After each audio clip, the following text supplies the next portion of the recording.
Perseteruan artis Vicky Prasetyo dengan mantan istrinya, Angel Lelga memasuki babak akhir. Vicky Prasetyo divonis 4 bulan penjara oleh Majelis Hakim Pengadilan Negeri Jakarta Selatan, Kamis tanggal 9 September tahun 2021 lalu.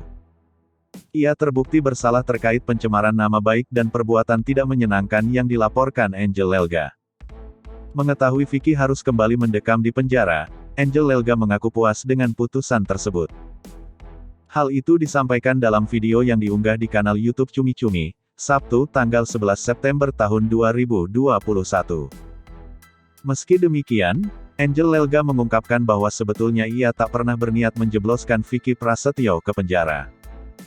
Saya katakan lagi ya teman-teman, niat saya bukan untuk memenjarakan orang, saya nggak mau memenjarakan orang, kata dia.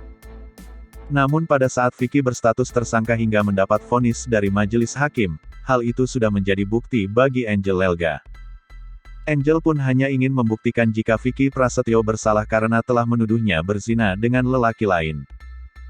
Tapi pada saat dia sudah dinyatakan menjadi tersangka dan terbukti di pengadilan, itu sudah jawaban buat saya dan sudah sangat puas, ucap Angel Lelga. Alat bukti ada CCTV dan hasil visum saya. Visum ini yang menguatkan bahwa saya tidak melakukan apa-apa yang mereka tuduhkan, sambungnya.